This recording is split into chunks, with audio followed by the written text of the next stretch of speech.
यहाँ पर एक क्वेश्चन है, what is the weight of oxygen, यानी हमें O2 का क्या बताना है, वेट बताना है, weight of O2 required for the complete combustion of 2.8 kilogram of ethylene C2H4 यानी इथाइलिन या एथिन, इसके 2.8 किलोग्राम के कंप्लीट कंबशन यानी पूरी तरह से उसको जलाने पर या दहन करने पर जो रिक्वायर्ड यानी ज़रूरी जो ऑक्सीजन गैस का वेट है वो हमें बताना है। तो यहाँ पर आंसर होगा C 9.6 किलोग्राम।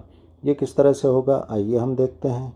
हम जानते हैं हम जब भी किसी चीज़ का कंबशन करते हैं, उसको जलाते हैं, तो उसमें ऑक्सीजन गैस बहुत ज़रूरी होती है। बिना ऑक्सीजन गैस के जो है वो चीज़ जलती नहीं है।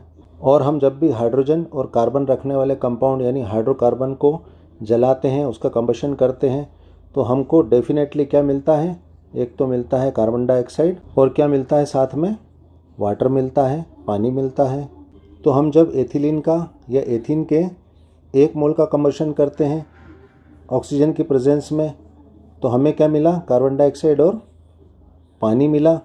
तो हम इस रिएक्शन को अब क्या कर लेते हैं, बैलेंस कर लेते हैं 1 मोल के लिए। यहाँ पर कार्बन क्या है, लेफ़्ट साइड में 2 है, तो यहाँ पर राइट साइड में भी हम कार्बन को क्या कर लेते हैं, 2 कर लेते हैं। अब यहाँ पर हाइड्रोजन कितना है, लेफ़्ट साइड में 4 है, तो हम यहाँ पर राइट साइड में जो है हाइड्रोजन को भी 4 कर लेंगे। तो क्या करना पड़ेगा, इसके सामने हमको 2 रखना पड़ेगा, तो ये 2 2 जा 4 हो गया। अब हमने कार्बन और हाइड्रोजन को तो राइट साइड में बैलेंस कर दिया, लेकिन ऑक्सीजन कितनी हो गई राइट साइड में, 2 2 जा 4 ऑक्सीजन यहाँ हो गई और यहाँ पर क्या हो गई, 2 ऑक्सीजन हो गई, यानी टोटल इधर क्या हो गई, 6 ऑक्सीजन हो गई। यानी हमें यहाँ पर कितना रखना पड़ेगा, इसके सामने लेफ़्ट साइड में ऑक्सीजन के सामने 3 रखना पड़ेगा। अब यहाँ पर हमें एथिलीन के 1 मोल के कंबशन के लिए ये बैलेंस्ड इक्वेशन मिल गई है। अगर हम यहाँ पर एथिलीन का मॉलिक्यूलर वेट देखें, तो यहाँ पर 2 कार्बन है और 1 कार्बन का एटॉमिक वेट क्या होता है, 12 ग्राम, और यहाँ पर हाइड्रोजन कितने हैं, 4, और 1 हाइड्रोजन का जो है एटॉमिक वेट क्या होता है, 1 ग्राम। तो यहाँ पर टोटल एथिलीन का मॉलिक्यूलर वेट क्या हो जाएगा, 28 ग्राम हो जाएगा। अगर हम यहाँ पर ऑक्सीजन का मॉलिक्यूलर वेट निकालें, तो यहाँ पर कितनी ऑक्सीजन है, 2, 1 ऑक्सीजन का जो है एटॉमिक वेट क्या होता है, 16 ग्राम, यानी कितना हो गया, यहाँ पर ऑक्सीजन का मॉलिक्यूलर वेट 32 ग्राम हो जाएगा।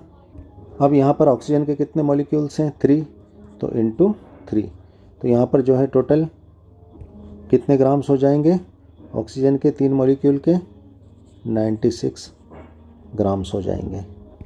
इसका मतलब अगर हम यहाँ पर इस इक्वेशन को अगर चेक करें, तो 28 ग्राम एथिलीन के कंबशन के लिए ऑक्सीजन के कितने ग्राम लग रहे हैं, 96 ग्राम लग रहे हैं। और हमें क्वेश्चन में क्या गिवन है कि 2.8 किलोग्राम एथिलीन के कंबशन के लिए कितने ऑक्सीजन मॉलिक्यूल की ज़रूरत पड़ेगी, कितना रिक्वायर्ड होगा। तो अभी हमारी ये 2 वैल्यूज़ किस में हैं, ग्राम्स में है, तो हम इस किलोग्राम को भी अभी ग्राम में चेंज कर लेंगे। और चूँकि हमारा आंसर किस में है, किलोग्राम में है, तो लास्ट में हम जो है इसको किलोग्राम में चेंज कर लेंगे। तो यहाँ पर 2.8 किलोग्राम को ग्राम में चेंज करने पर क्या होगा, 2.8 किलोग्राम में 1000 का मल्टीप्लाई करना पड़ेगा।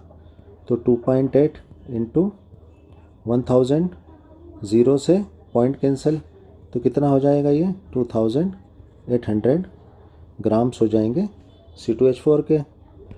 अब हम यहाँ पर सिंस सेट कर लेंगे, चूँकि सेट कर लेंगे कि एथिन के 28 ग्राम के कंप्लीट कंबशन के लिए ऑक्सीजन मॉलिक्यूल का कितना वेट लग रहा है, 96 ग्राम।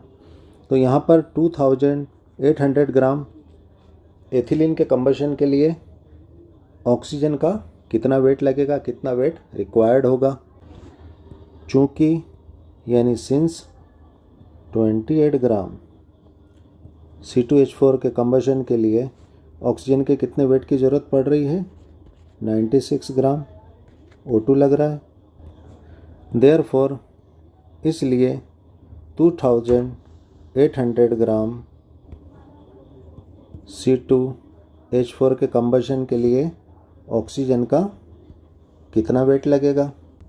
तो यहाँ पर हमारा W क्रॉस मल्टीप्लिकेशन में इधर बराबर के लेफ़्ट साइड में आ जाएगा, 28 ग्राम जो है नीचे की तरफ आ जाएगा W की जगह, और हमारा 2800 ग्राम जो है 96 ग्राम के साइड में आ जाएगा। तो यहाँ पर जो है हमें ये कंडीशन मिल जाएगी। तो यहाँ पर 28 से 28 कैंसिल हो जाएगा, तो यहाँ पर बचा 100। तो यहाँ पर हमें O2 का कितना वेट मिल जाएगा, 9600 ग्राम। अब हमें इसे किलोग्राम में चेंज करने के लिए इसको 1000 से डिवाइड करना होगा, तो ये किलोग्राम में चेंज हो जाएगा। यहाँ पर 2 ज़ीरो से 2 ज़ीरो कैंसिल और ये ज़ीरो ऊपर यहाँ पर पॉइंट में चला जाएगा। तो यहाँ पर हमारा O2 का वेट कितना आ जाएगा, 9.6 किलोग्राम। तो हमें 2.8 किलोग्राम एथिलीन के कंप्लीट कंबशन के लिए 9.6 किलोग्राम O2 की ज़रूरत पड़ेगी। Thanks for watching. वीडियो को लाइक कर देना, फटाफट सब्सक्राइब करो।